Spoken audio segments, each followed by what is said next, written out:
Hi, everybody. Welcome back. Hi, guys. Welcome back. This is Check This Book Out podcast. I'm Madeline Bookout, jackal hater. And I am Hannah Bookout, big fan of horses. And this week, I love that we were really kind of in sync there. Yeah. Animal related. Yeah. Well, as you can tell, we're obviously talking about Golden Son by Pierce Brown. La. Drum roll. In case you missed it, we did a Red Rising Book 1 by Pierce Brown episode 2 weeks ago. Hannah will insert and whatever you call those video link Cards? Yeah, a video card. If you want to go watch that first, but we're doing a deep dive into Golden Son, and we're going to talk about like world building and the environment, I guess. Mm-hmm. We'll talk about Darrow as the main character and his development in book 2. We'll talk about the other like side characters, new and those no longer with us. And then we will talk about what else? Oh, plot. Yeah. Probably. And theories, I would even venture to say. Yeah. We'll talk about what's upcoming in Morning Star. Yeah. A little different from our typical romance and fantasy content, but if you're here for the sci-fi, welcome. And without further ado. Mm-hmm. Do you want to start with our ratings? Well, grab your matching Love Shack Fancy Stanley Cups. Yes. Cheers. And get in your comfy reading chair. Grab your horse and jackal. And let's check this book out. Yes, let's start off with our ratings. Okay, ready? Yep. 3, 2, 1. 3.5. Whoa. I know. Wow. I know. And that might change because I literally just finished the book an hour ago. Yeah. But no, like that's actually how I feel. I watched Hannah finish this book over a bowl of chili at the dinner table. Like literally stared at her looking for facial reactions while she listened to the last chapter. And then Dad was like, "Stop it. You look like a stalker." It was Madeline, my dad, and our younger brother and me, and I had my AirPods in listening to the last chapter. And my dad was like, "Hannah, so you're not nocturnal today?" I'm like, "No, stop. I'm listening to the book." He was like, she was like, "Can you be quiet?" And then Logan tried to talk to me. He's like, "Logan, stop. Yeah, she's reading. She's reading. She's listening to the last episode or the last chapter." Yeah. Well, you didn't really have any facial reaction until literally it was done. Yeah, I don't know if I'm just like emotionally stunted right now, or if, I guess I can kind of explain why. I do feel that my rating is going to increase by the end of this video because when Malin and I debrief live. Yeah, it's just we find so many nuances that like together. Yeah. But I'll be honest, like the whole part 1 through part 3, I was pretty underwhelmed. The people that died, I was like, who cares? How many parts were there? Were there 6? 4. 4? Oh. Yeah. Okay.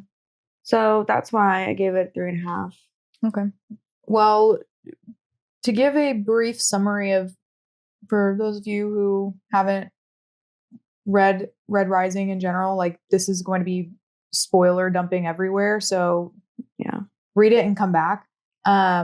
But to give you an idea of where Golden Son picks up, essentially Red Rising ends with I literally just dead ass almost said Daryl. Oh God.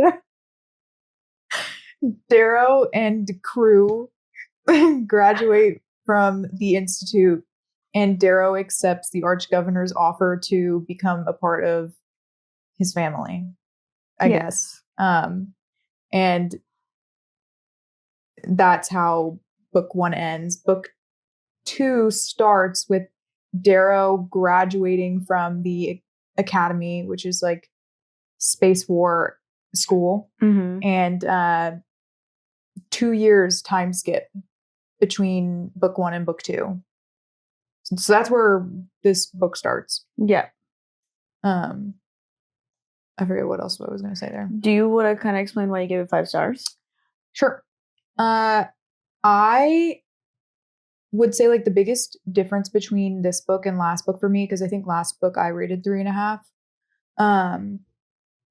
The constant adrenaline, personally, like I did not think that this book was boring at all. Like I could barely put it down from start to finish. And I think a big difference between why I feel that way versus last book is because I read the ebook. I didn't listen to the audiobook at all. Meanwhile, the first book, I listened to the audiobook for like 80%, the first 80%. So I literally thought there was like an endless adrenaline rush from start to finish. I think I read it in 2 separate chunks. Wow. So 2 separate sittings. You did read really fast. Yeah. I mean, it's not like a long book, but you read it very fast. Yeah. So that's what, like, in my Goodreads review, I don't know if you saw it yet, but I haven't. It's what I said is this book, or every chapter of this book is the traffic that you tell your friends you got stuck in. So that's how I felt about it. That's funny. But yeah, that I stand by my 5 stars. I think that I will feel like this might even be a 6-star book for me. Wow. Like after we keep talking about it, like I just thought it was incredibly good. I think that my review is going to change for sure. I do think I will be nearing 5 stars by the end of this, but I need to debrief it. I haven't even let my mind unpack everything. I know. I've had like at least 5 days to sit with it. Yeah. So, but like first impression, just looking at how I reacted to the entirety of the book, I reacted like it was a 3.5. Yeah. You know what I mean? That's a genuine 3.5, I think. Yeah. Yeah. Where you still think it's good, but you know, you got bored along the way. Yeah. Okay. Daryl. Well, do we...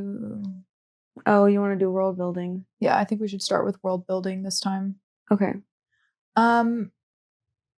I would venture to say this was the most confusing part of the book this time around. I totally agree. The world building. Yeah. So a lot of it took place, not a lot of it, but well, actually, no. The first 50% of this book took place on Luna. Mm-hmm. And another thing, the first 50% of this book also happened within the span of like 4 days. There's a month gap where they're traveling to Luna, but when they're on Luna, that is literally happened in 3 days or something. Wow. It was very quick. Did you realize that? I knew it was pretty quick. It was basically just the bomb and that was it. Yeah. Yeah. Like he meets the jackal that night, and then there's like that 3 days of the celebration or whatever you want to call it. And then the auction. Yeah. And then there's the day of like that feast where he and Cassius fight. But that all happens within the span of like 4 days. And then the remainder of the book takes place over, I don't know how long, but it felt like a very long time. Like a year. I don't know. I can't say for sure. Space travel took up so much time. Mm-hmm. Yeah. Yeah. I really felt like I was in Star Wars with this book. Just like all the space. Like rip wings in my mind are like those like the dark sides, like little black. Looks like a little spider, has like the center, the middle, and then the 2 flat pieces on the end. Yeah. You know what I'm talking about? Uh-huh. That's a rip wing in my mind. So I actually left a Goodreads status update about this. I do not think I am good at imagining space at all. Me neither. Like, especially because I've never really watched any of the Star Wars movies or Star Trek or anything space related. Like, I could not picture a spacecraft, spaceship that could fit thousands of people. Yeah. Like, when they said that, I think it was the packs, like they named after packs. When they said that could fit several thousand people, I was like, what the hell? Yeah. You're kidding. Even in the beginning, when he's on his ship from the academy, they had a ton of people on it. And I was like, that's crazy. Yeah, I often lost sense of like how big the ships were too. And it's also like, remember how we talked last episode about how Pierce Brown's the kind of author where he kind of throws you into the world building and you kind of learn as you go. That's what I kind of felt with like all this different like space Warcraft. Yeah. And like the fleets and stuff like that. Did I say Warcraft?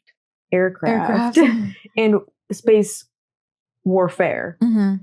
Like I did not know what to imagine because I felt like he kind of threw us to the wolves there to figure it out. Yeah. So yeah, he definitely throws you into it and expects you to pick up the pieces along the way. I sincerely didn't pick up the pieces very well, even at the end. I just kind of was like, can't imagine that. Moving on. yeah. I feel like I managed okay until their battle on Mars. Agreed. Like I had no idea what was happening. The part where they're battling in space right before they go to Mars is what was confusing to me. Like right before all of them launched and hit Mars. He wasn't okay. Remember when he was in that little like catapult that sent him from that one ship for him to invade the Pax, what they took as the Pax? Mm-hmm. He did that on the way down to Mars. Mm-hmm. Many of them did that down, right? Okay, I'm like, how is he seeing everything? I don't know. If he's going like the speed of sound, like it just didn't make sense to me. Yeah, and then I'm trying to picture they take off the the star shell, then they take off the whatever helmet, and then they have their grav boots, and they put on this other armor, and I'm like, what are they wearing? I can't picture it all. That's one of the reasons why I think that this series needs to be a movie, is to aid my visual of what the hell we're talking about here. I really need to look at fan art, but I won't let myself. Yeah. There's this TikToker. I was like watching a lot of their videos over the weekend, and one of his bookish hot takes is that if you get a book spoiled for you by looking at fan art, like that's your own fault. And I'm like, it's true. Every time that I've spoiled something for myself from fan art, it's because I went looking for it, you know? So anyways, but I'm trying to think of, I would definitely say, as you said, a lot more of this book is more space related, you know? Yeah. Like it was just harder to imagine. And then the fact that like a lot of it took place on Luna too, like you have a whole new setting there, which was also a little bit harder to imagine because of the gravity change and stuff like that. So I thought that was interesting. Lorn's like island. Do you know that one island or that one planet in Star Wars where it rains all the time and they have those alien people with the really long necks? And I know from Star Wars. I don't know from the movies, but I know from Star Wars Battlefront. That's what I picture that island like, or like Lorn's Island to be. Really? Like that planet where it just rains all the time and it's really stormy. I literally imagined it as like one big, massive ocean, except for this island with really high walls. Like constant tsunami threat is what I envisioned it. Yeah. Yeah. It was a moon, right? I believe so. So weird. Is that a real place? Like I know all these places so far have been real, but I don't remember what that moon was called or where it was. I think it was one of like Venus's moons or something. Oh. I have no idea. But yeah, I was a little bit more confused in a different way than I was in the first book. I agree. You know? Yeah. But I still understood enough to where I enjoyed it a lot. But I don't know, that's kind of all I really have to say about world building. We didn't talk a lot about the color system last time. Or like, I guess if we did, we probably touched on it in plot, but I don't really feel like we need to touch on that this episode.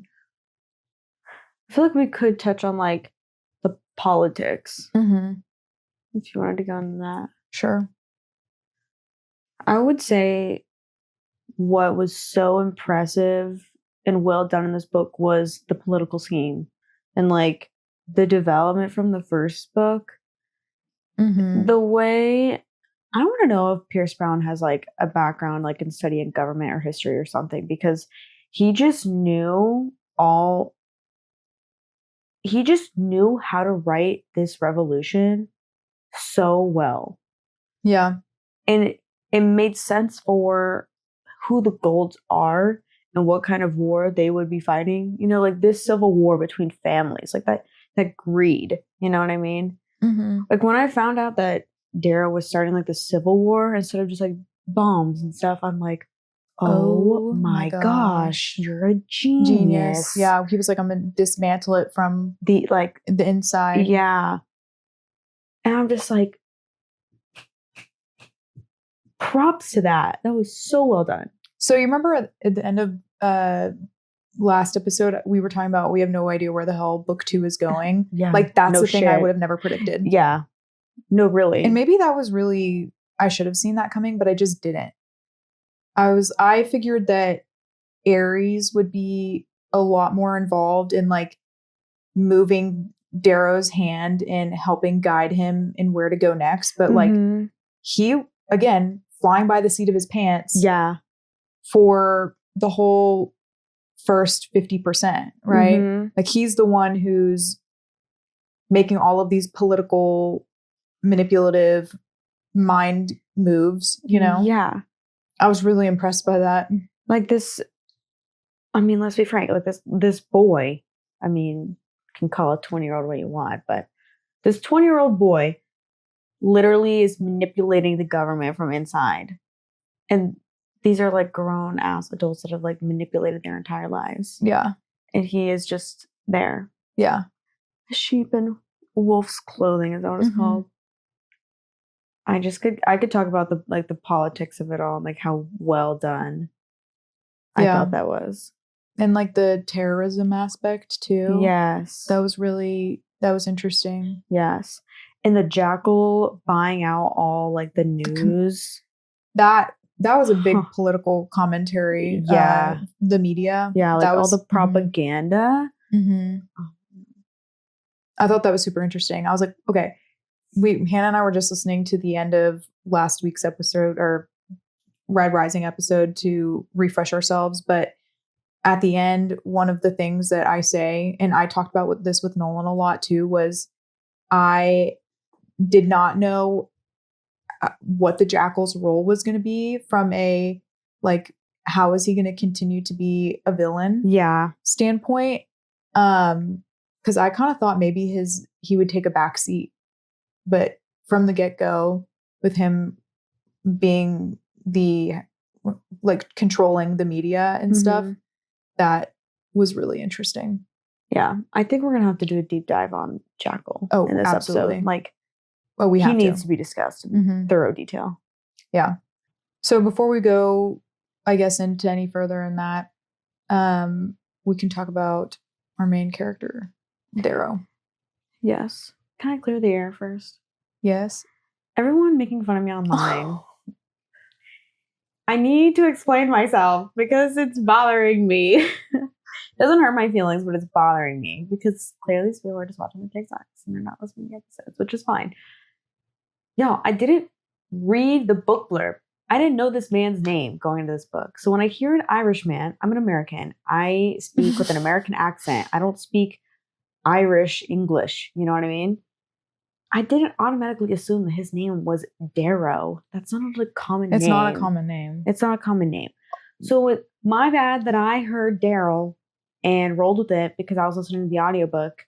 And then when I finally picked up the ebook at like 20%, I'm like, oh, yeah, that's a better name. Darrow. Yeah. Yeah. People were just like, I don't hear Daryl at all. I'm like, okay, good. Yeah, well, you got it right. Yeah. Good for you. Good for you. You want a treat? Like, and speaking of the narrator himself, I listened to the audiobook for the second book too. I wasn't bashing on the narrator. It's fine. Like, he was a good narrator. Yeah, it wasn't. I don't feel like it was a comment. I mean, I personally didn't like the narrator, but Hannah liked him a lot. Yeah. Hannah liked his performance and the way that he did portrayed humor and stuff like that. The humor was really well done. Like, he did it really well. Mm-hmm. Anyway. Yeah. You can't let it get under your skin. Some people are just mean. Well, I just wanted to clear the air because I hope there weren't people thinking that I actually was just dumb. No. I mean, I think you just had zero context for what it would have been, you know? And I even listened to it and I didn't think it was Daryl because I went and looked it up after I couldn't figure out what he was saying. So I'm like, same thing. But I will continue to joke that his name is Daryl because it's funny. It's funny.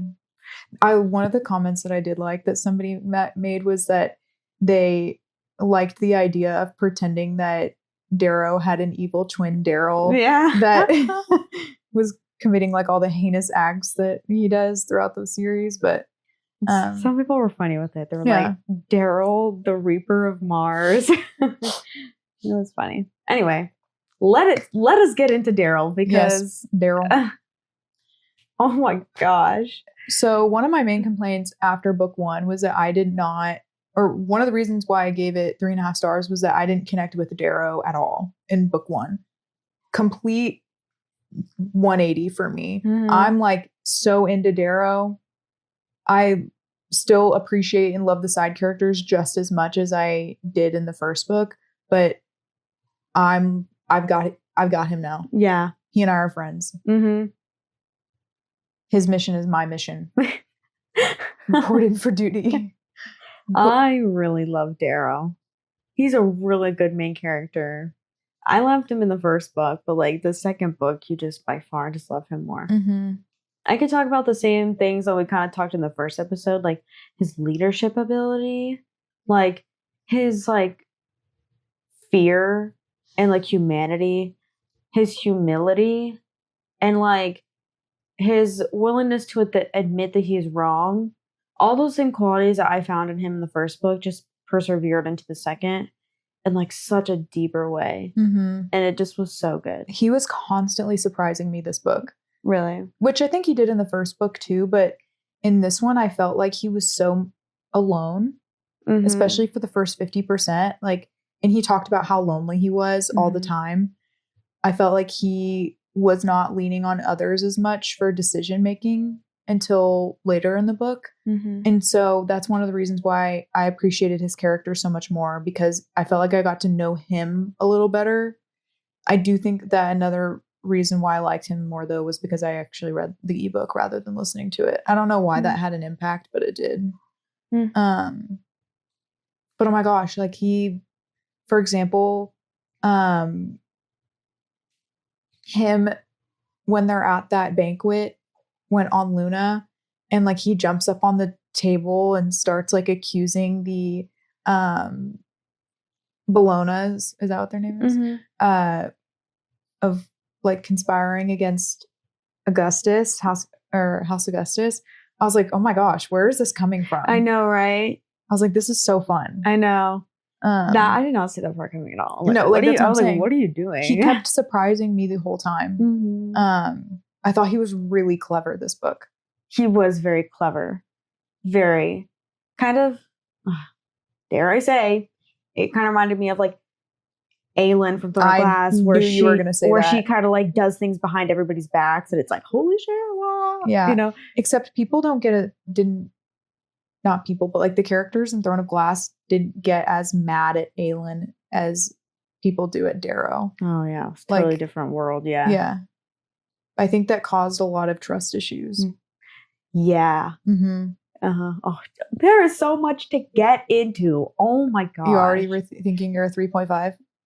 Well, yes. But that doesn't change. Well, we can get into there's just so much to say. To unpack. I'm like overwhelmed. I know. Is this going to be a 2-hour long episode? It is. It like 100% is, unfortunately. We'll make sure to have we'll make sure the chapters of the episode are good clear for you guys. So, because Malin and I have a lot. Malin and I don't talk about the books before we review them for the episodes. Yeah. So, in case y'all didn't know that. No, not at all. It was very hard to not talk about it when I watched her finish the audiobook.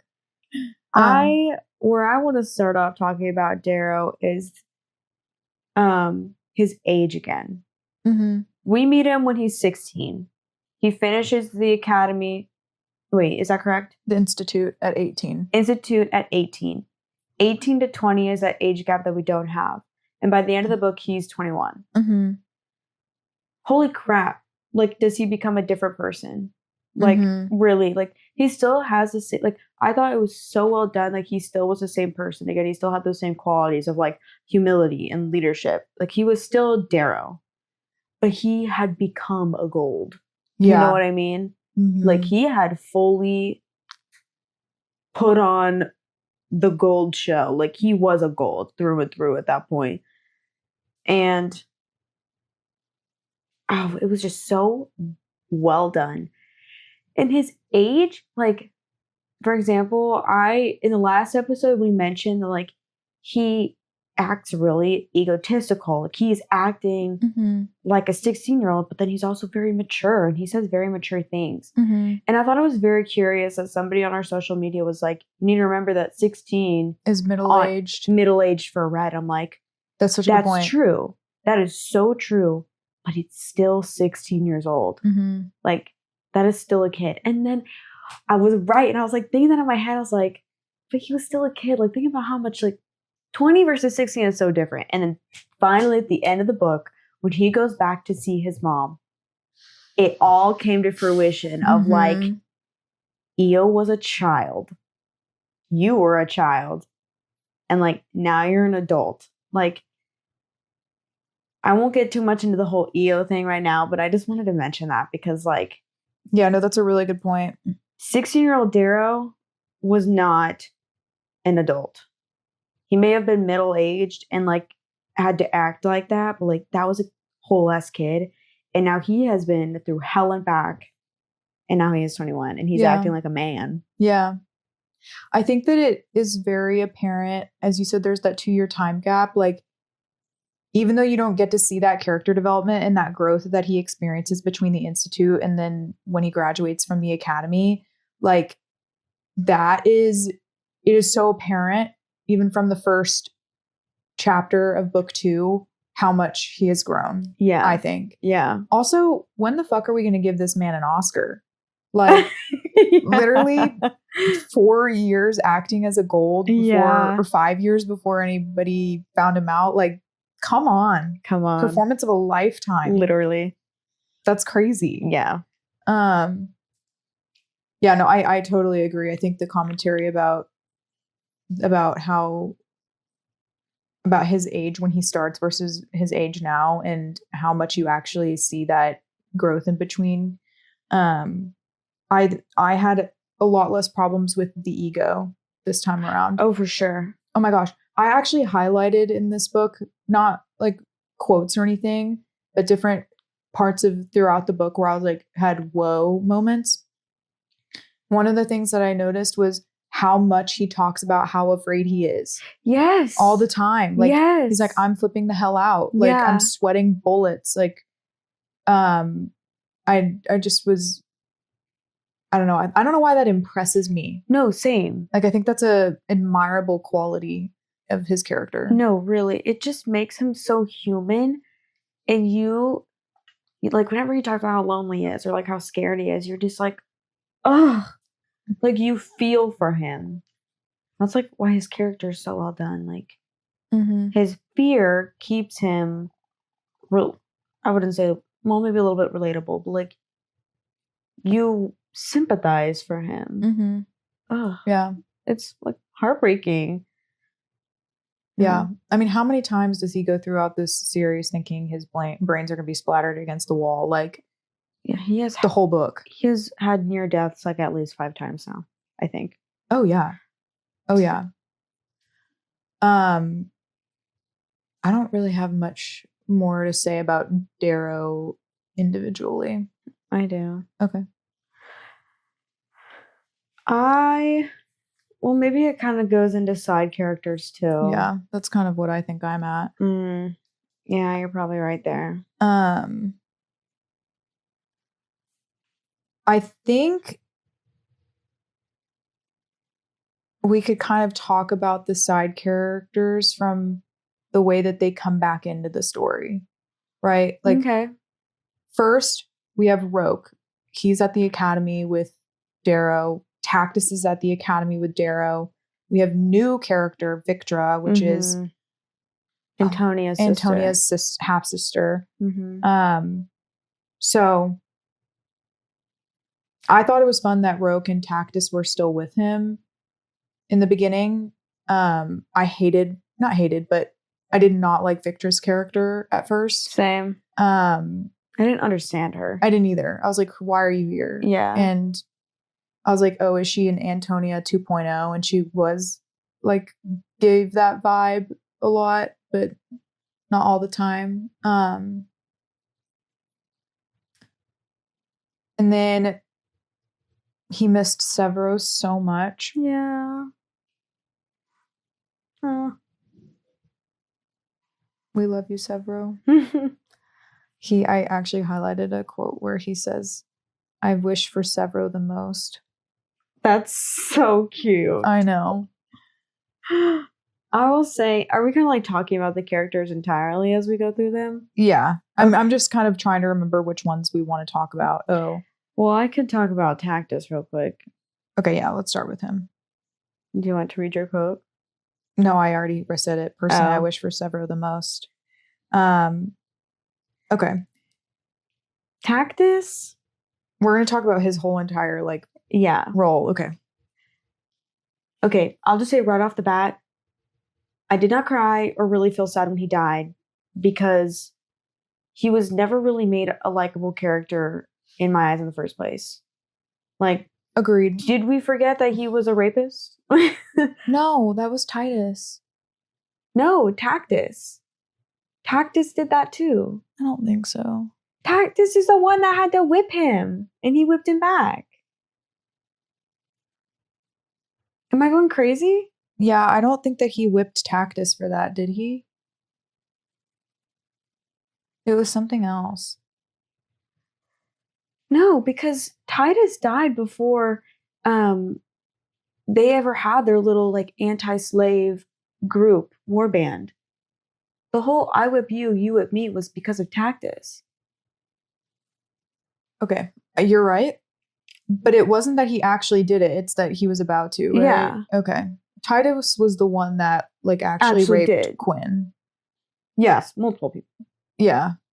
But okay.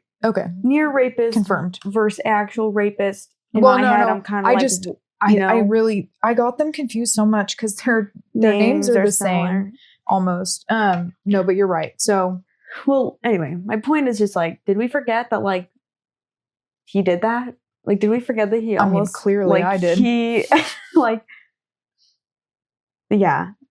Yeah, that speaks a lot to his character. So immediately, he never, to me, really I never was attached to him. He was never a redeemable character to you, anyways. It's just, I never had any attachment to him in book 1 at all. Yeah. And then in book 2, they're being buddy-buddy. I'm like, what? Yeah. And so when it came to the point when he died, I kind of was like, oh, yeah, maybe he could have changed, but also yeah, gross. I don't really know if we needed why him. do we like him anyways? Yeah, why did you keep him around? Yeah, I agree. I obviously forgot about that part, but you could just tell that he was never fully loyal and he was always gross and degrading and etc. And it was obvious that Darrow cared more about roque and sevro and mustang and even victra. I think in the beginning too, he showed that he kind of respected her more than Tactus.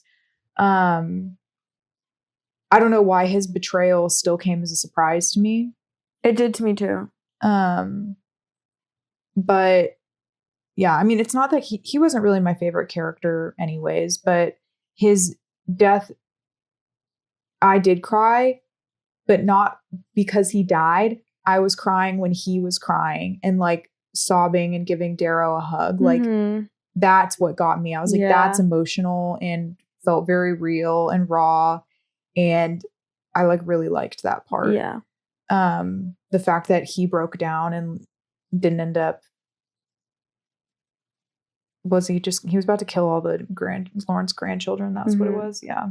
I can see why Darrow liked Tactus too, because I mean, Darrow's whole, at like this point in the book, like he just wanted to find every redeemable character he could in a gold, and just like know that they could change, and that like there could be a world where reds and golds could live side by side because they're just humans. You know what I mean? And I think he saw qualities in Tactus that he could change, and that's why he kept him around. So to me, that was what was sad about it, is that like Darrow's sorrow that like who knows what could have been for Tactus, you know? Mm-hmm. Like who knows, like there was a human in there somewhere. So that to me was sad, but like, you know what broke my heart was the violin thing. oh my gosh. That actually was really sad. Really sad. I teared up when Roque told him that. Yeah. Yeah. No, that made me emotional. Like it hurt his feelings so bad. And like he carried that for a long time. Yeah. I mean, that's I feel like a lot of what Darrow like demands and respects loyalty out of his friends, even though he's not like fully honest with them, obviously. But because he is not fully honest with them and he still expects their trust, he has this weird balance of like loving them so much, but also keeping them at arm's length because he's like, in the end, I'm trying to like kill you guys, you know? And so that's one of the things that made me so sad about Tactus was he was keeping him at arm's length, but he tried to like reach out to him and try to show his love for him by giving him this gift and pay attention to like him and bring out Tactus's humanity. And Tactus like pushed him off and said that he sold it. But in really, oh God, it was just really sad. It was very sad. And the fact that he only found out afterwards. Yeah. Imagine if we had gotten to live that scene of Tactus playing the violin for Darrow. That would have ended me. So I personally was sad. I was sad about his death. I think everything around his death made me sad, but like losing him as a character, I was like, okay. You know what I mean? I agree. Because I didn't really have an attachment to him, but the circumstances of which he died, and again, that story about the violin, were sad. Yeah. That was emotional. Agreed. Yeah. That's kind of all I have to say about Tactus. Yeah. About Victra, I'll just say that like I liked her a lot. I did too. I don't know if we want to get anywhere near the end of the book because that's a whole thing in and of itself. But like the end of the book, I'm kind of like, oh wow, I'm sad about that. I am like, what is her role now? She kind of was like this nagging character throughout the book where she kind of like was nudging Darrow to certain things. Like, for example, she got the meeting with the jackal. Like, where did she come in to do all that? Like, you know, like where is her scheming taking place behind the scenes? I don't know. Yeah. I also thought that the romantic aspect of it was kind of sad too. Yeah. Like unrequited love. That was sad. Yeah. But I don't know. The reason why I was so upset about her demise was that I felt like Do you think she actually died? Did she actually die? Yeah. I thought she was just dying. No. She, like, light has left her eyes at the end of the book, so she's gone. I don't know. Sometimes people come back to life. And That's like, true. Did they actually die or are they dying? That's true. I think she was poisoned, though. Yeah, like Darrow. Yeah. Well, she was shot. Yes, that's what it was. Yeah. Oh, I think she's gone. Oh, damn. But that's really sad. Yeah. I did really like her. I liked her a lot. And one of the reasons why I liked her so much, or I personally thought that she was going to be somebody that Darrow ended up confiding in.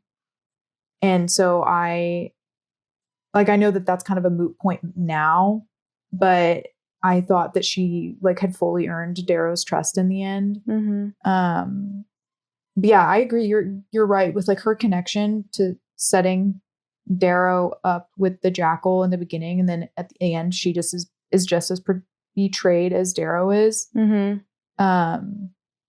was really kind of tragic. Did Victra's mom die too? I think so. Okay. Antonia, you little bitch. Yeah.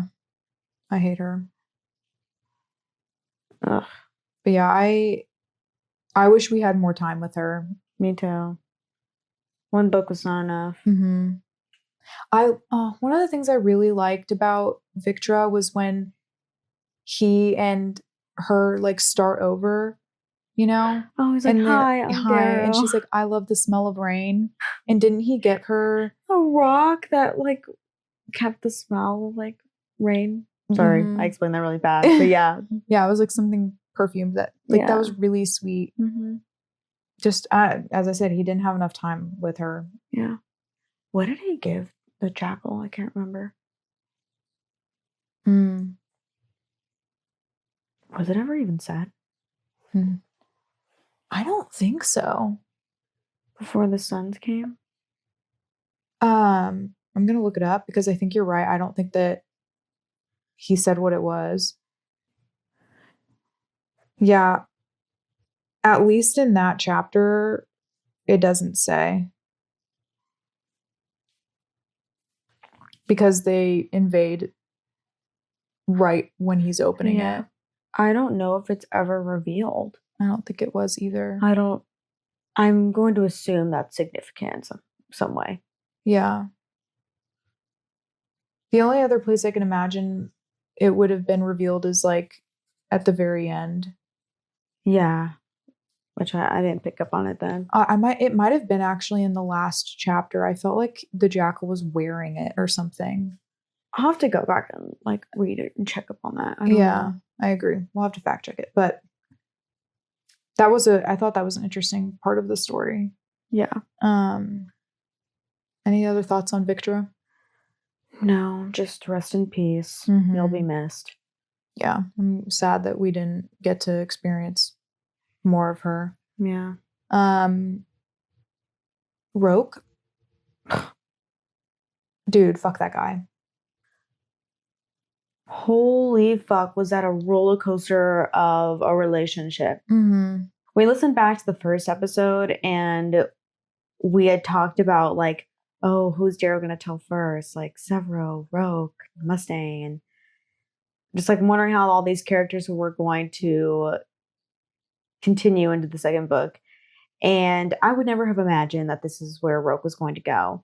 But I had said, like, I don't know if Roque will be as big of a character because they kind of fell off in the first book when Roque was fake dead.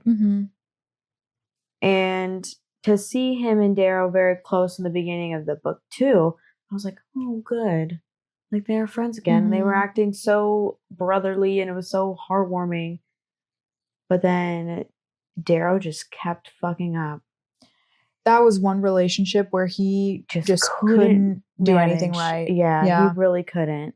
And I don't feel like he actually ever really tried, to be honest. Yeah, me neither.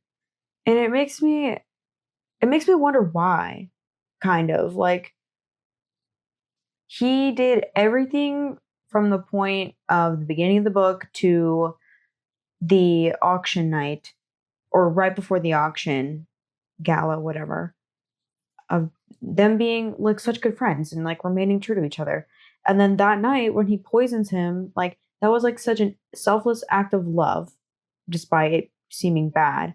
But everything from there, like it just went so downhill. Nothing could be repaired. And I don't know. It's so convoluted. It's kind of hard to put words to it. You can probably describe this better. Yeah, I really liked Darrow, the fact that Darrow decided to save him. Even though, okay, first of all, was that not a suicide mission? Like, it was. Okay, he was going to get Roque out and it was going to give him away. But at the same time, Darrow was going to be gone. Yeah. Because he was blowing up that place. Yeah. Okay, I just wanted to make sure. I was really grateful. I was like, oh, thank God he's saving him. But I don't know. I just felt like he could have handled it better afterwards. I think ultimately, like what really fucked up their relationship in the end, I think that they could have healed from that was Quinn's death. Yes. Like that was the nail in the coffin. That was the nail in the coffin. And I just, I don't know. I feel like Darrow didn't try very hard. Like people keep telling him, hey, if you don't fix this, you're going to lose him. Like, and Darrow just kept saying like, that's something for another time. So you kind of got this whole build up to Roque's betrayal at the very end where I was like, yeah, I mean, can't say I didn't see it coming. Yeah. I didn't expect it to happen that way, but that relationship turned sour early in the book, and it never healed from it. Yeah. Remind me, or correct me if I'm wrong, but at the point where he drugs him to keep him away from the gala, Darrow was under the impression that, like, Roque would not understand that he was a red and that, you know, what his mission was. He was under that impression, right? That, like, Roque would not be on his side? Yeah, I think so. Or was it just that he was afraid? I think that Darrow never really thought that Roque would understand. Okay. And Sevro even reinforces that idea when, like, Sevro finds out. He's like, Roque is never going to be on your side. Yeah. Like, you can never tell him. He's never going to agree. He's too ingrained in, like, the politics and yes, thinks that the Golds are, like, too sheltered. Yeah, exactly. Yeah, like he was raised in, you know, the fields and the vacation homes and stuff. That's what it was. Okay, I just wanted to clear that up because that's why Darrow clearly put it off for so long, and then that was his demise in the end. So that part where they're about to go on the final mission to take back Mars, and Roque, like, kisses both of his cheeks, and he's like, I was so surprised by that. Do you think that Roque already knew at that point? No. Because the only reason that the jackal found out about Darrow in general was because of Attica. Yeah. Okay. Yeah. But that does make... I don't know. Roque was kind of acting weird there, though. He was. He definitely was. Roque was always acting like it was the end. Kind of. I mean, I know he's kind of like loopy with his words and always speaking in poems, but I don't think that Roque ever, like, fully supported.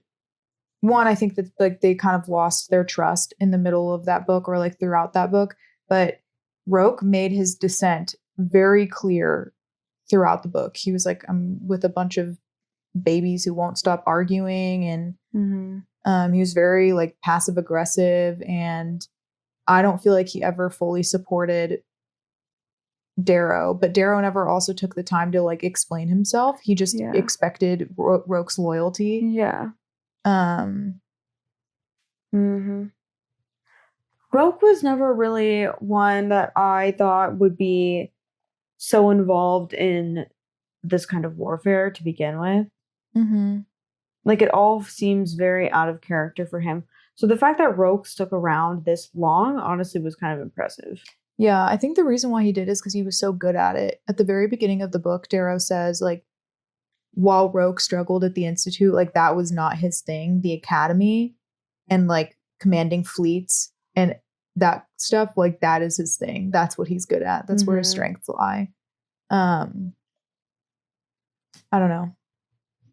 Very upsetting, but, you know, the writing was on the walls a little bit. Yeah. What was it at the very end of the book that Roque explains why he was House Mars?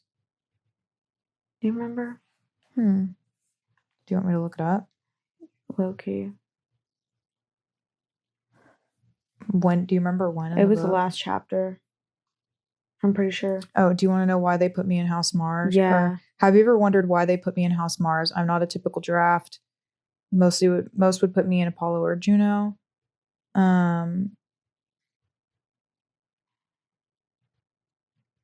Wait, what? Quinn always had competition in her blood, but you, yes, I've wondered. Oh, their conversation gets interrupted because Sevro says, "Hey, it's urgent." Oh. And that's when Sevro tells him that Harmony and all of them were captured. Yeah, Mickey were captured. Well, I would like to know the answer to that. Dude, that's a really good point. I'm gonna highlight that. I wonder if that ever does get answered. So now we have two open questions. What did Darrow give Jackal, and why did Roque join House Mars? Yep. I don't know. You want to say? Shall we talk about Goblin? Yeah, we should talk about Goblin. I was so surprised and elated. I was overjoyed. Yes. Jumping in the air. Yeah. Yeah. So grateful. So happy. Not the way I expected him to find out. Yeah. At all. No. But, oh my gosh. Yeah. I was just like, yes. Finally. It's gonna be Darrow and Sevro. I know. Like, they're the two peas in the pod. I know. And I love the way that he found out too. Where not Darrow, Devro, when Sevro pulls him aside and like says, put up the sound thing, and he's like, I know you always have one on you. Yeah. And then he's like, guess who brought me back? Guess. That was just so sweet. Yeah. Ugh. He was so upset about Quinn. Yeah. This is super, super side note, but like Quinn, Harpy, Rotback, I feel like I never really got to know them well. Well, Quinn, like sort of, but Harpy and Rotback especially, like I never really got to know them very well in the first book either. It's like when they died, I was kind of like, okay. Yeah. Quinn, obviously, like her impact on everybody else, I felt that, so I'm like, damn. But I will say, like, nobody died in this book that I really was like, oh my gosh, like, this is awful. It wasn't like Pax. No, nobody hit me like Pax. Yeah. I think that Lorn's death. Oh, yeah. That actually... I take it back. Yeah. Even though we didn't know him for very long, Lorn's death, like, I really packed a punch. No, yeah. I mean, that was okay, Darrow's, like, also, second I'm sorry, dad. FITCHNER's death? I need a factory reset on FITCHNER. No, literally. Where the fuck have we gone from book 1 to book 2? Who is this man? All I'm picturing is him tied up in the closet in House Mars. That is all I am picturing. And then he pops up as fucking Ares. Are you joking me? I know. That was the surprise of a freaking lifetime. No, I never saw that coming. Never could have predicted that. Never. In the end, I still was like, really? Are you sure? Are you sure? Are you sure? How did Sevro never know? And that's a great question. Well, did Sevro even know that his mom was a red? No. Okay, that's what I thought. But like, how did his dad have this whole double life and Sevro never knew? Never knew. Well, and they had such a bad relationship, and then all of a sudden, Sevro was like in on it, and now he and his dad are good. I don't know. He and his dad still bicker and fight, but like their morals are aligned regarding like the revolution, whatever.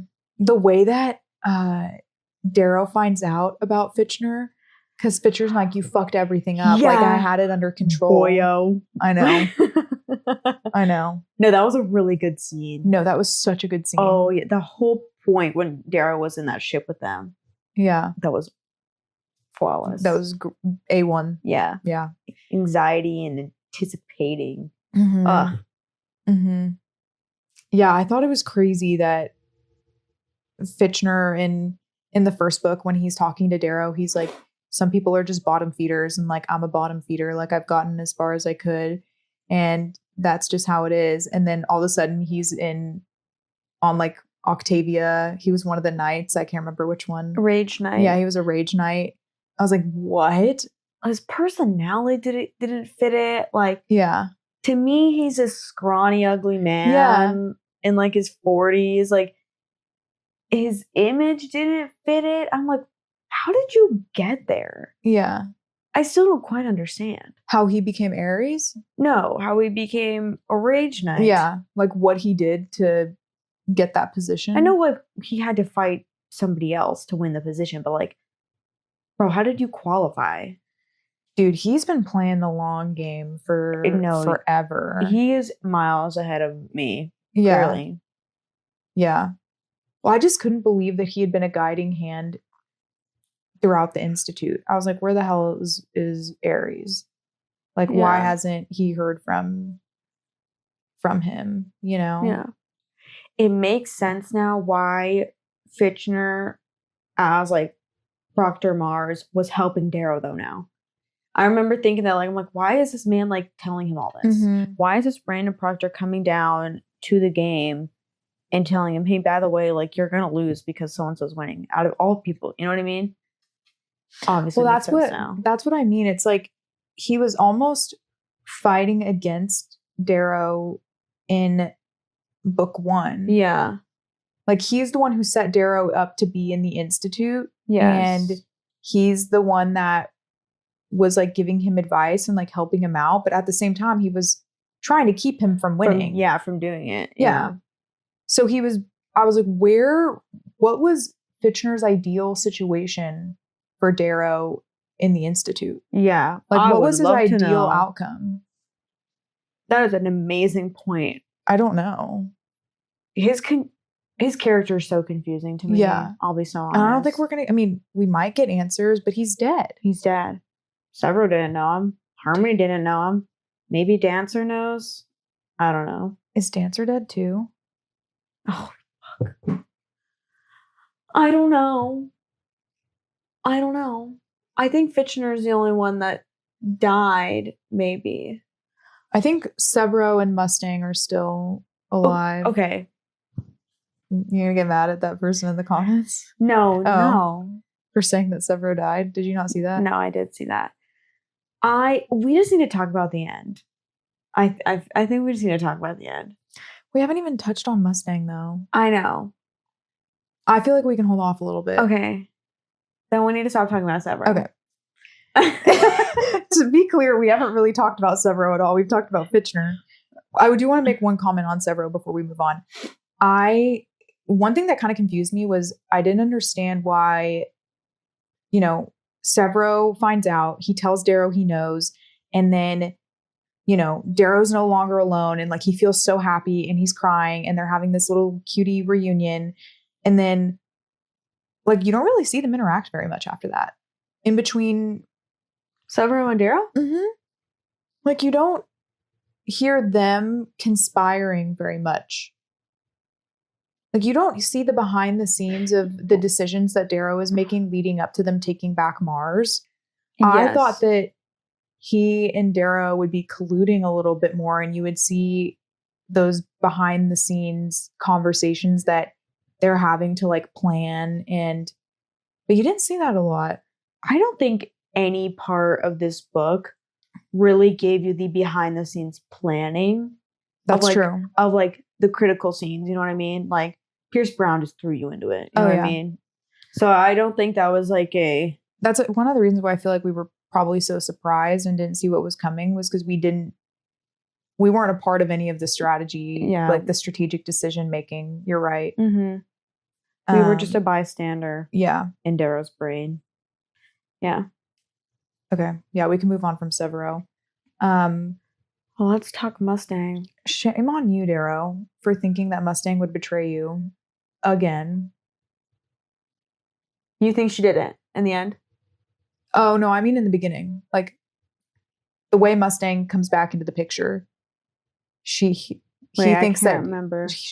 Darrow thinks that she's with Cassius. Shame on you, Darrow. Yeah, no, I wasn't fooled. I wasn't fooled. Proved her loyalty. Yeah, she did. One thing I did not realize until the end of the book was that there was a year between the Institute and the Academy. Here I thought, oh, Darrow immediately left for the Academy and Mustang is like begging him to stay. And that kind of confused me at the beginning. I was like, well, their relationship honestly didn't develop that much between the Institute and the Academy. And then I'm like, oh, there was a whole year in between. Mm-hmm. And they were not together. Yeah. So, well, no, they were together in the year between. Yeah, I mean, after. Oh, yeah. Mm-hmm. Like they both went their separate ways. Yeah. Dude, she's so smart. The fact that she like went to Luna and always planned on gaining Octavia's trust, and she's iconic. Talking about someone that like is playing the long game. Mm-hmm. It's her. There are so many things we could talk about regarding Mustang. But her wit is just out of this world, pun intended. Like, she just is an unmatched character. Like, she's, what is the word? Omnipotent. Like, how is she everywhere knowing everything and just so wise beyond her years? She's so smart. Yeah. Yeah. I mean, that's like obviously her strength is this political mastermind. I never really understood what she was doing.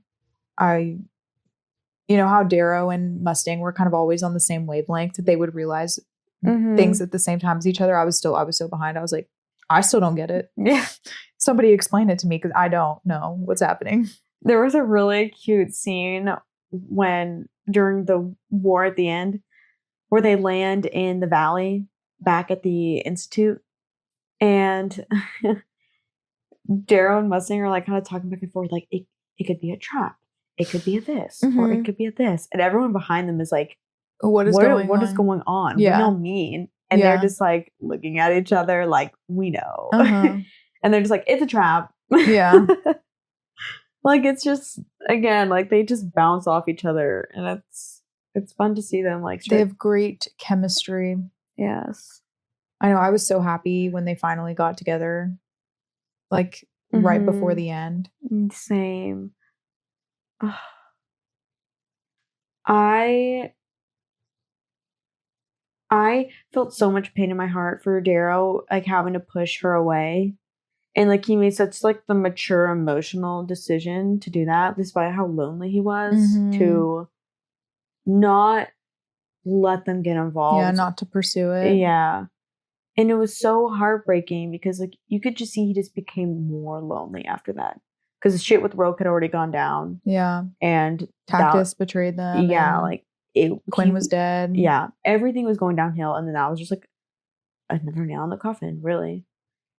And when it comes to the end, when he thinks that she dies in the river, and there's just like that snap moment where it's like his priority is the war, and then there's Mustang.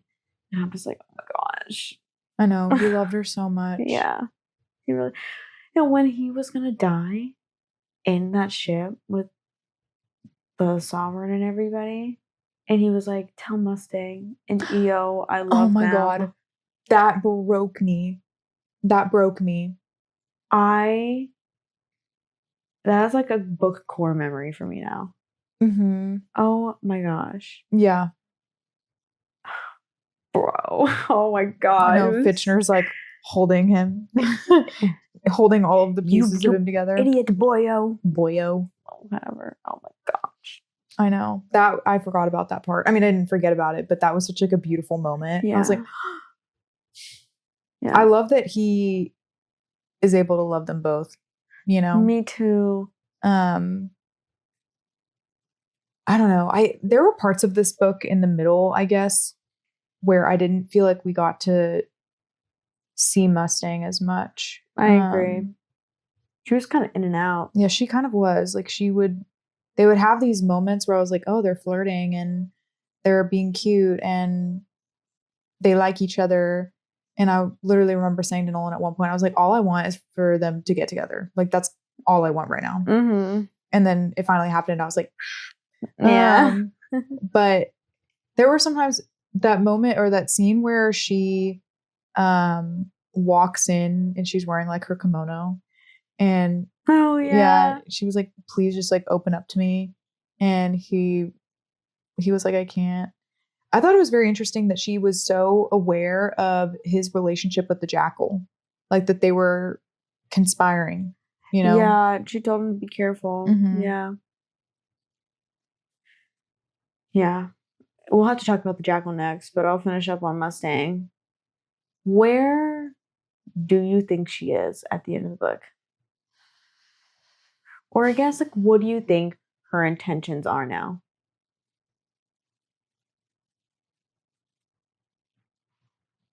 I have no idea, because things obviously did not go as planned when he took her to Lykos. Mm-hmm.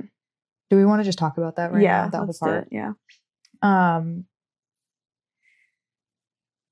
What an awful way to tell her. Yeah. Like, he fucked He knew up. it. He knew it too, after the fact. I'm like, you are such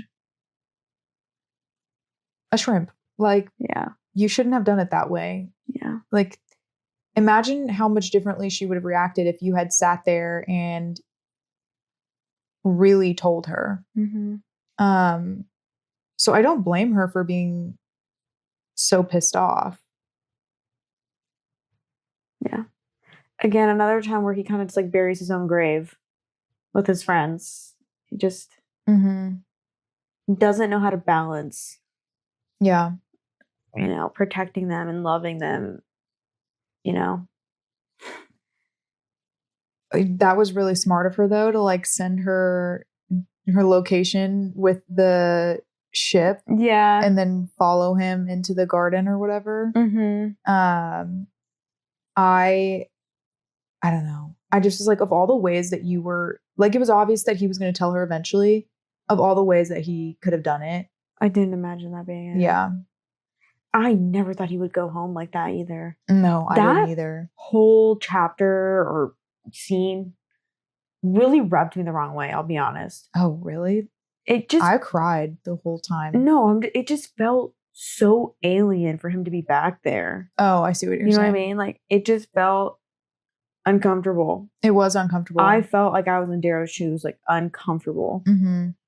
And, like, the past, like, is always so much more glorified in your mind than what, like, it actually was. Like he was seeing it with totally different eyes. Totally different eyes. And it was so dull compared to what, like, his memory of it. And that's, like, I was seeing it like that, too. I'm like, damn, remember when we were, like, here at the beginning of the book and, like, this little oasis with the trees and stuff on this red planet Mars? Mm-hmm. He was like, I shouldn't have come back here. I should have left this as beautiful as it was in my memory. Like, exactly. I was like, yeah. You should not have. Yeah. He's, like, sitting next to Eo's grave. And yeah. And then he realizes, like, Eo's not even here anymore. And I'm like, oh my gosh. Yeah, I thought that was the way that FITCHNER Ares describes it when he's like, I'm going back to Lykos. And he's like, you need her permission. Or, like, he's referring to Eo, but he's like, you need her. Do you not remember that? I do. I just don't remember the wording. Yeah, I'm pretty sure he was like, you need her permission to, I don't remember to do what, but I liked the way that FITCHNER immediately knew, like, he was going back to see Eo. Mm-hmm. I thought it was so stupid that he went back to. Like, how in the world are you going to cover that up? Like, I didn't think Darrow and Andromedas visiting the small mining town of Lykos after he just finished a whole civil war. Yeah. Like, it just seemed so out of pocket and, like, it was going to be looked into. Yes. Like, what, for why? For why? Why'd you do that? You know what I mean? Mm-hmm. Anyway, I just kept thinking that. I was like, you're going to get in trouble for this. I'm just going to find out. Yeah. His conversation with his mom made me really emotional. I agree. That was one of the 3, I think I cried at 3 different points in this book, and that was one of them. Yeah. Especially since she kind of wasn't very supportive. She's just a very blunt. Yeah. The fact that she immediately knew. It was him. Yeah. Yeah. The vulnerability in this book just hits so hard. It hurts so good. Mm-hmm. And what I'll say about that whole scene where he, like, is back with his mom and, like, visiting Lykos and stuff is that, to me, it felt like one of the biggest catalysts in the book of, like, his motivations for why he's doing what he's doing kind of shifts in a way. Because all along it's been like he's had to hold on to, like, remember Eo. Do it for Eo's dream. Like, do it the way Eo would have wanted. But all of a sudden he's back in Lykos. He really, at this point, he is like 80% gold. You know, he's grown up gold for the past 4 years. And he's hearing what his mom is saying about, like, the Reds are not going to be able to adapt that easy. The Reds will not easily transition into a life of freedom, which is so true. He didn't think about that. Mm-hmm. And Io and her whole motivation, like, she was manipulative. She was a child. She was pregnant. Yeah.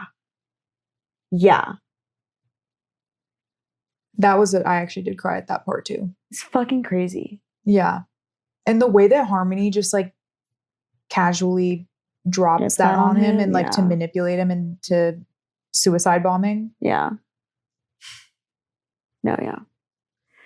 It just makes all of a sudden Io becomes this like, oh yeah, your perspective of her shifts totally. Completely. That's what I'm saying. Like the whole, this is such a catalyst moment of the book. All of a sudden you kind of wonder like, okay, what is Darrow going to do with all this information about Io now? Mm-hmm. And where are his motivations? And what is his drive now? Because he saw Io for what she was at this point. Like, he lied to her horribly in the end. And he left. He lied to Io? No, sorry. Io lied to him. Yes, yeah. Sorry, I misspoke. About the whole pregnancy thing. And then, like, his mom saying, like, I always thought that she was going to make you fight her battles for her. And I'm like...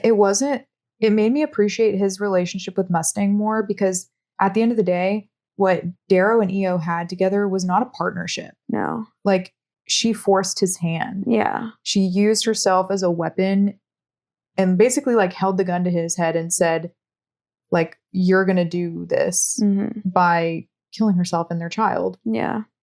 And, like, yeah, she said that she didn't want him to know, but, like, I don't know. But the reason why I appreciate his and Mustang's relationship so much is like they were truly like partners, you know, even though he wasn't fully truthful with Mustang until the end, like they were not manipulating each other in every interaction. Yeah. But the way that Darrow's mom made it seem is that Io did that constantly. But 16-year-old Darrow just didn't recognize that. It was just this girl that he loved. Again, it goes back to the, like, he was a boy in love. And now he is a man. And he has a different perspective on life. And can look as an outsider in on, like, the life of a Red. You know what I mean? Mm-hmm. And he sees it for what it was. Oh, that was probably my favorite part of the book. As uncomfortable as it made me. And as much as I hated being back in Lykos, I know that sounds so stupid to say, but I hated being back there as a reader. It was uncomfortable. It was so uncomfortable being back there. Mm-hmm. But that was like one of like the most important part of the books, in my opinion. Yeah, I agree. So, yeah. I just am curious about like, what does he think of Io now? I know he'll always love her and he'll never really change his opinion. But like, I wonder if he is going to start seeing the faults in what is it going to look like after the revolution is won. You know what I mean? Anyway. Yeah. That was my 80 cents. Mm-hmm. To answer your question, I have no idea where the hell Mustang is. And that part also made me very uncomfortable when like she confronted him. Mm-hmm. I don't know what he was expecting, you know? Me neither. I feel like for me, it was always a 50-50. I didn't know if she was going to accept it or, like, not accept it. I honestly didn't really know. I didn't either.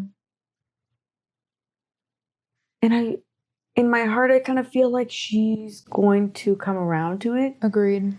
But I'm also like, where the hell is she? And what was she doing? What is she doing? I think that, and this is diving a little bit into the ending, but I think that the jackal protected her and got her away somehow from that final scene. One, so that she couldn't intervene or interfere, but then two, because to like protect her, because I think the jackal does care about her. They do have an interesting relationship. Yeah, they do protect each other. Yeah, I can't remember the name of the obsidian. Ragnar? Yes, thank you. loved him. Mm-hmm. Really liked his character a lot. I am a man. Yeah. I really liked his character, and I like how Darrow I liked how Darrow told him that he was a red, and like in order to empower him to not think of himself as a slave anymore. That part scared me so bad, though. It scared me so bad. And you know what? I don't know why Darrow thought that he could get away with giving all of the Obsidians razors. Or was it the Greys? Or was it? It was the Greys. It was the Greys. It was Ragnar and another Grey. Yeah. No, he gave them like to everybody. Oh. All of the Greys. Oh. I thought it was just one. Yeah. No, you're right. You're right. Yeah. He gave them all razors after they were in like that river or whatever.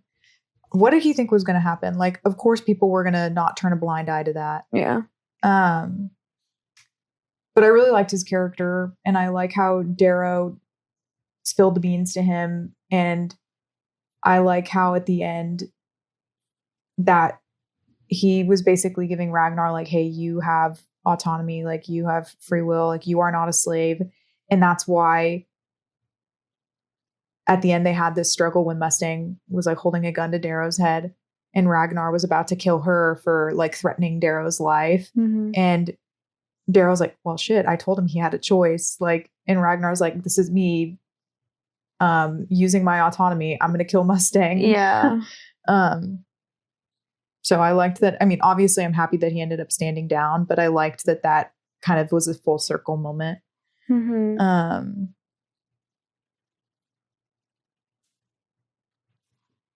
know. That's kind of all I have on Mustang. Yeah. I'm just very curious about where it's going to be going forward. I think my theory at this point is that she's going to rescue Darrow from wherever he is kept. But I also do not think life bodes well for Darrow from here on out. I foresee a torture chamber in my future. Or his future. I think that Mustang is going to blame Darrow for her dad's death because she cared so much about family, and that was one of her biggest things, was like, what are you going to do? Like, kill my father? And he was like, well, yeah, your father's a shit person. And he pretty much got Augustus killed. So I don't think she's ever going to forgive him for that. You think? You think that's why? I think this was a happy accident for the jackal. That all these knots could be tied up at the same time. He could kill his dad and finally take control. And that, you know, the son of Ares just happened to be found out because Darrow slipped up. I feel like it was all just like one kind of happy accident. It just all happened at once. Yeah, I don't think so, because ultimately Mustang knew that the jackal and Darrow were working together. And that was always the jackal's end goal, was to take out his father. And I don't think that Mustang is going to be able to overlook Darrow's involvement. Like, I know that it's not ultimately, it wasn't Darrow that, you know, pulled the trigger, right? It was the jackal. But I don't think that Mustang is going to be able to get over the role that Darrow played. And that being what? Him being a red doing the revolution? That, and the fact that he like worked with the jackal. What were the conditions of their partnership again? He was going to basically make Darrow look really good in the media's eyes. Yes. And then Darrow was going to be the like brute force behind the jackal's tactics, which I didn't think you see very much during the actual book because plans ended up changing after he takes out the Bolognas and starts the Civil War. But the jackal, when they have that meeting in the very beginning, the jackal's like, my end goal is to take out my father. Like, I am going to kill him. And that's what he wanted. But Darrow all along. Okay, yeah. Darrow agreed to that.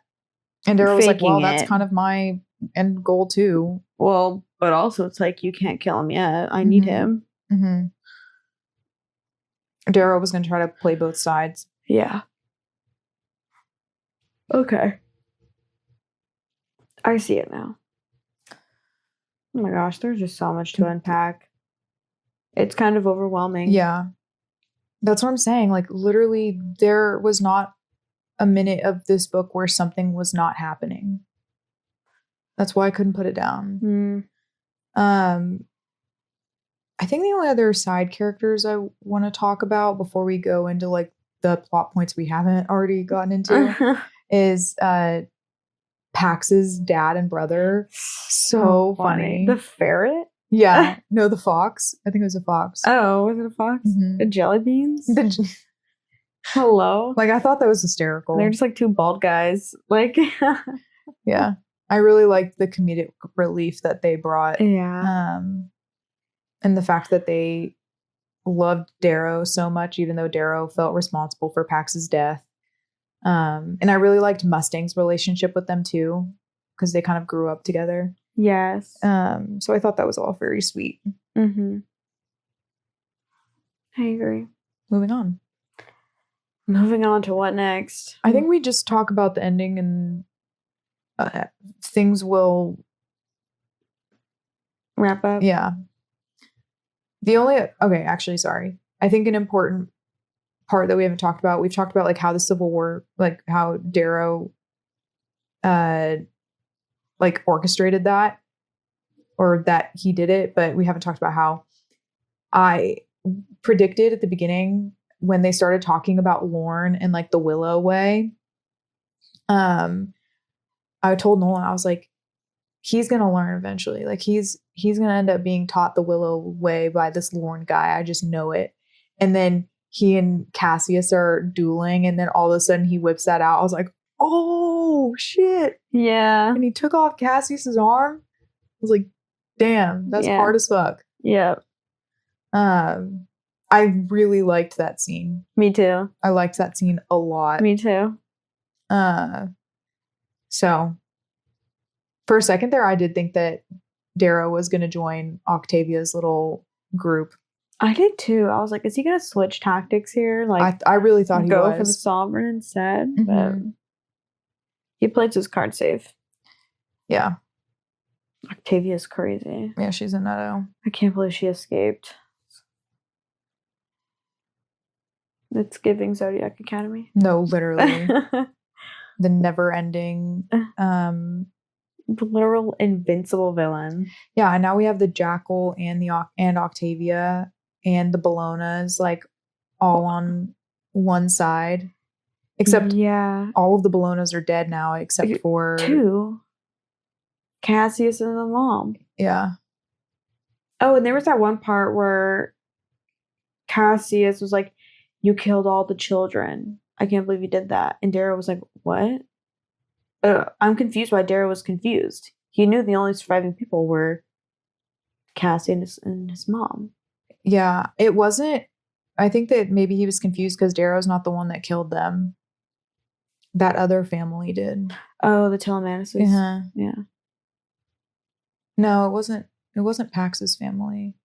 It was just another random one. Oh. But I might have to go reread that last chapter before I start the next book. Oh, I definitely will. Yeah. I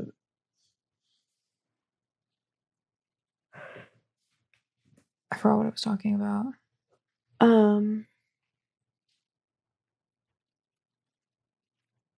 The Bolognas. Mm. Oh, Lorn. Him learning from Lorn. Oh, yeah. I love how Lorn was like this father figure for him. Mm-hmm. But then I was like, dang, he really forced Lorn's hand on this one. Basically threatened all of Lorn's grandchildren in order to get him to step in. I think too, like Darrow's, like my favorite relationships that Darrow has is with Mustang and then with Lorn. Yeah. They're just the most inquisitive and thought-provoking. Yeah. Here I was thinking that Darrow was just totally incompetent with the razor still. I was so pleasantly surprised by that. I was like, that's sick as hell. Yeah. Yeah, I'm sad that we don't get more of Lorn's character and like the way that he like looks at his grandchildren before he dies. He didn't even have time to like process it before he was dead. Mm-hmm. Yeah. Really sad.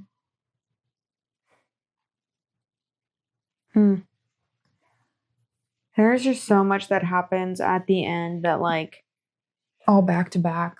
Yeah. It's like, where's Mustang? Where is Sevro? When did the jackal and roque start making up this plan together? Like, there's just so much. Like, where's the sovereign?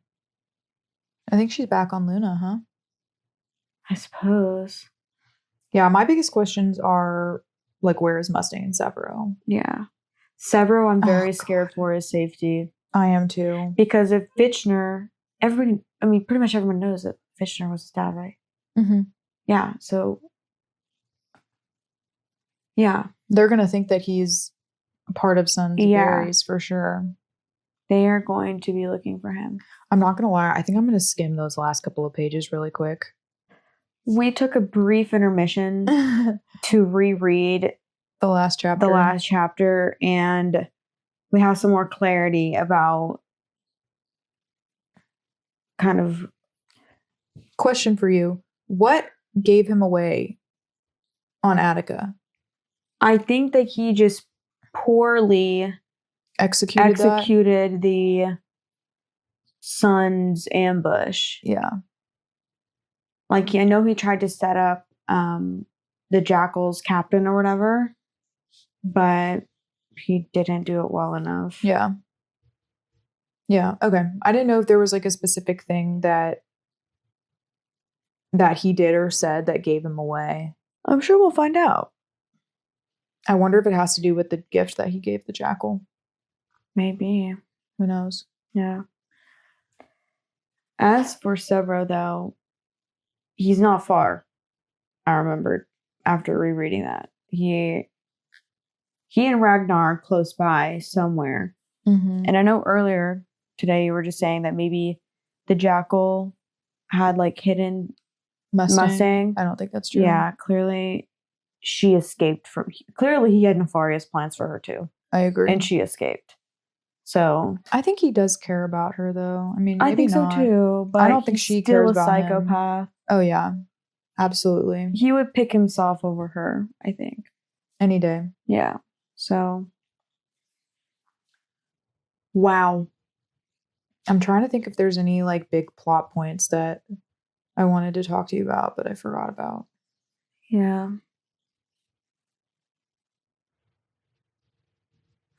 A lot. Just like that last chapter is so crazy. Yeah. All of part 4 is just so action-packed. There is just very much going on. Yeah. And I felt like they were celebrating prematurely. Like, yeah, maybe they were all on Mars together and the Sovereign was gone and they thought they eliminated all the Bolognas, but like, y'all are quick to throw a feast and a party. Yeah, I was like, it is far from over. Yeah. I agree. I know, and it's funny because when I thought that, like this book will end with the celebration, which dumb of me. Like I thought that things were going to kind of just wrap up with him getting his mask or whatever. And then, but I was like, I have no idea where book 2 is going to go from there. Well, or book 3. I have no idea where the fuck we're going now. Yeah, I feel like I'm in the same spot as book 1. I felt like I was finally adjusting in book 2. And now I'm like, where the hell are we going? Yeah, but now like the shit actually hit the fan. Yeah.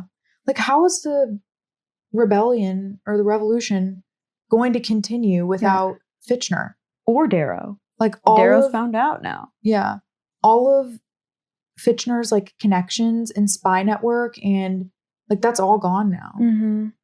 And who knows if Dancer is still alive. Yeah. Harmony's dead, right? No, I don't think she's dead. Oh, I thought she was. I don't remember seeing her or Evie when he rescued them from Attica. I know that he did rescue them. I don't remember carrying them. It was Harmony, Evie, and Mickey, right? Right. And Dancer. Oh yeah. I think so. I know that it was at least Mickey and Dancer. Yeah. But yeah. Crazy. Wow. This is just such an intense, packed book. I would give it 4 stars now. Okay. She's updated her rating from 3.5 to 4. Yes. I think that's valid. I think that, as I said, I think it was a genuine 5 stars for me. Mm-hmm. I just couldn't believe how that book got from point A to point B in the end. Just so much happened. Yeah. I think I'm too... I don't think it tugged on my heartstrings as much as it did for you. Maybe. Mm-hmm. And in terms of like emotional reactions. In terms of like all the people that died. Like I just didn't really care. That's how I felt in the first book, aside from Pax. Although I guess Pax was really the only one that we could have cared about. Yeah. I care about Victra and I care about Lorn, but like really the only people that die that I care about, like, and I would cry if they died, is Sevro and Darrow. What about Mustang? And Mustang. Yeah, I would cry if Mustang died. I would also cry if Ragnar died. Really? Yeah. I still don't feel like I know him well enough. Just like I think what he represents rather than necessarily his actual character. Yeah. But the fact that we now have like another group of people enslaved, right? Or like another color. Yeah. Yeah. Which is so sad. Like that whole story of the Obsidians. Yeah, they're really sad. Yeah. I was like, that's actually crazy. Yeah. Anyway. You think Uncle Nero is still alive? That's a great point. I hope so. I kind of do too. One thing I wanted to point out about Sevro is I thought it was so funny when he took that eyeball. He was like, can I have that eyeball? And they're like, I guess. Yeah. Oh, one person we didn't talk about what's his name? Pliny? Oh, Pliny? Yeah, Pliny. Bro, fuck that guy. I know. Is he still alive? No. Okay, dead. thank God. Yeah. He was the actual worst. No, he was an op and he was annoying. He was so annoying. He was the worst. I hated him. That was another great question that Darrow asked the Archgovernor. He was like, why did you keep Pliny around?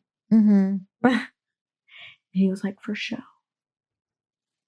I'm like, okay. Yeah, I hated him. My brain is tired. Mine is too. I've like reached my brain has fully dumped itself out and there's nothing left. Yeah, same. I just feel so uncertain of my theories and where this book is going that I feel like I just need to shut up now and just read the 3rd book because I don't think it is anything that we will expect. I think we will be utterly surprised. If book 2 taught me anything, it's that I cannot predict the unpredictable. Yeah. And I should stop trying and I should just sit back and enjoy the ride. Yep. And I did. I did. I was impressed by how many characters he was able to like introduce in book 2. Yeah. But yeah. I think that's probably my last comment. I could probably talk about it for another hours, but there are just always like little like tidbits that I could keep going into detail about. But We would be here for hours. We and really I fear would. it's already been like 2. And I think it has, if not more. So, well, we want to wrap it. Let's wrap it up. Oh, I guess, sorry for the change. I know that we teased the Great Big Beautiful Life episode last week, but we didn't quite finish that book yet. And I think we were both eager to finish Golden Son because we just needed to know what happened. So we changed our schedule a little bit. Yeah. And you know what? We can, because we are the ones who host the podcast. So we're pushing that back. Is it to next week? The week after. The week after. Yeah. What the is first next week week? of June. Bookish PowerPoint. Yeah. Yes. Anyways, with that said, thank you for joining us on episode 18 of Check This Book Out podcast. I'm Madeline. And I'm Hannah. And we are here every Tuesday, whether you like it or not. And you can find us on TikTok. And you can further interact with us. Just don't make fun of me too much. I can only take some. Be kind. I'm kidding. I'm really not that sensitive about it. But come interact with us. Join the amazing, awesome book talk we're having about Red Rising on our videos. Yeah. People are just being so interactive, and it is so fun to read y'all's comments and share the love of this series with y'all. Yeah. So I think catch us that there. the comments that we've been getting have made me like this series even more. Same. I want to join the cult. Okay. You would be shocked. I mean, you might be keeping up with it as much as I am, but the number of people whose like TikTok name is something Al Andromedus, or like something Al Augustus, or Al Barco, like it's a ridiculous. Oh, like so many people I didn't have notice a Red Rising related TikTok name or like username. I didn't pick up on that. I didn't notice that. Oh my gosh, it's so many people. Dang. I mean, because we've gotten like thousands of likes on some of these videos, and I see the notifications all the time, and I'm like, y'all are crazy. You're fun. This is clearly like the throne of glass of sci-fi. Mm-hmm. And as novices to sci-fi in general, it's kind of scary out here. Like, I really just want to be a part of the friend group, guys. Like, yeah, let us in. We were feeling left out, and now we feel like we're being included. But I fear still. Because y'all are opinionated. Yes. Y'all are like really defensive of this series. Yes. Which I guess I am about my favorite series too. Yeah. But I really have nothing bad to say about this series. Me either. That's really, I hope y'all know that. Yeah. But I mean, also that's why we're here, is we're to discuss openly and crack these books open and really get into the nitty gritty. And it's so easy to do with this series. Yeah. There's just so much to unpack. So and I feel layers. like every time I feel like we have gotten to the end of one of these episodes, I'm like, oh, wow, there's so much we didn't talk about. Mm-hmm. So, yeah. I don't know. I pretty much only have good things to say about this book. I was a lot more critical of Red Rising over Golden Son. So, yeah. I'm excited for the next one. I know. Can't wait. Yep. So that perchance will be coming out in the foreseeable future. But tune in next week. Yes. Next week. Next week we're doing our first podcast guest. Jamie, we are so excited for you to join us. Next week we're doing a like bookish PowerPoint night. And I'm really excited about it. And I'm also very nervous because I haven't planned what I'm doing at all. Me neither. So that should be interesting. Yep. We may be in a different space. You might not see our beautiful background next week, but super excited about that. Mm-hmm. And then the only other thing is updates wise, let's see what books are releasing today. Today is May 20th. There's a lot of books releasing today. Holy crap. Whoa. Okay. Rewind It Back by Liz Tomforde. Pumped We were about waiting this for that one. yeah. Sports romance, hockey romance. The Night in the Moth by Rachel Gillig, which is the author of One Dark Window. Mhm. That comes out today. And the other one I have on here is Left of Forever by Tara DeWitt. I think that's a romance. I don't know why I have that on here. I've never read anything by them. But Happy release day. happy release day, Rachel and Liz And Tara. and Tara. We're so happy for you, and we can't wait to read your books. And happy reading to those that are celebrating also. But thanks for tuning in, guys. Thanks for joining us. Thanks for being here as always. We We will love see you you next week. Bye.